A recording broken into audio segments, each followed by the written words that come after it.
Sleep paralysis is something far more terrifying. It was a dark and stormy night when I first experienced sleep paralysis. I had always heard about it before, but never thought that it would happen to me. Anyhow, I lay in bed, listening to the rain tap onto my window lightly. After a few minutes, I fell asleep. Suddenly, I woke up in the middle of the night, unable to move or even speak.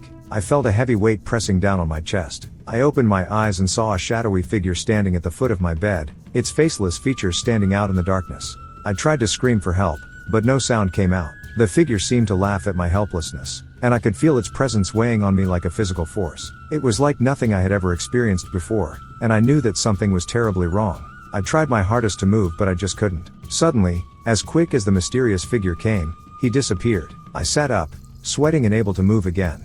Over the next few weeks, the sleep paralysis episodes continued to occur with increasing frequency. I would wake up in the middle of the night, unable to move or speak, and see the same shadowy figure hovering over me. It was always watching, always waiting. At first, I thought that I was just experiencing a strange phenomenon that had no logical explanation. But as the days went by, I began to feel as though there was something sinister behind it all.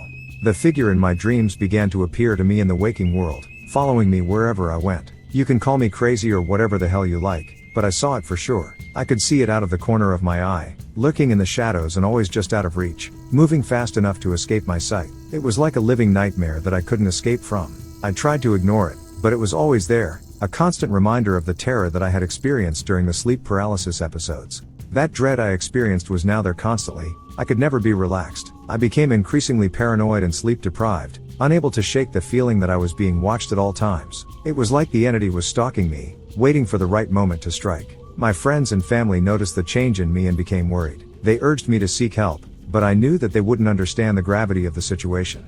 How could they when they had never experienced something so otherworldly and terrifying? I began to feel like I was losing my mind. The figure seemed to be playing with my thoughts, distorting my perception of reality. I couldn't trust my own senses anymore, and the fear of what it might do next paralyzed me. Days turned into weeks, and I was consumed by the dread of not knowing when the shadowy figure would strike again. Every creak and groan in the house made me jump, and every shadow seemed to hide the sinister figure. To the point, I was even scared for my own shadow. I knew that I had to do something to regain control of my life, but I didn't know where to turn. I felt like I was on the brink of a nervous breakdown, and the thought of succumbing to the entity's influence terrified me. Finally, I reached my breaking point.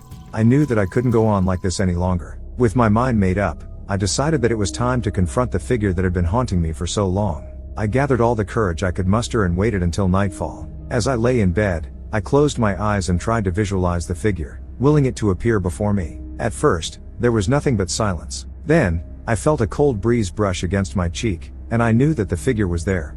I opened my eyes slowly, afraid of what I might see. However, I didn't see anything. Not even my room, in fact. Just a black void. There was this constant thumping sound in the background, almost like a beating heart, but it was too irregular. And there it was, the entity. It didn't have a complete physical form besides its eyes that peered out from the darkness, its malevolent energy pulsing through the void. I tried to speak, but my voice caught in my throat. The entity seemed to be waiting for me to make a move, and I knew that I had to act fast. With all my strength, I raised my arm and pointed at the entity, screaming at it. "What do you want from me? Just leave me the hell alone." But as soon as I did, I felt a sudden jolt of fear shoot through my body. The entity's eyes seemed to bore into mine, and I could feel its power growing stronger by the second. I was overwhelmed by a sense of helplessness, and I knew that I was in way over my head. Just when I thought that all hope was lost, a mysterious force suddenly entered the room. I felt a bright light shining down on me, and the entity seemed to recoil in terror. With a final scream, it vanished into thin air, leaving me alone in the darkness. I was shaking with fear, but at the same time, I felt a sense of relief wash over me. The entity was gone, and I was finally free. But who or what had saved me from its clutches? I knew that I would never know for sure, but I was grateful nonetheless. From that day on, I was finally able to get a good night's sleep, and I was no longer haunted by the shadowy figure that had been stalking me for so long. But the memory of that terrifying encounter would stay with me forever, a constant reminder of the dark forces that lurked in the shadows, waiting to strike at any moment. I just wanted to get this off my chest so I could completely relax and help anyone who could have been in the same situation as me.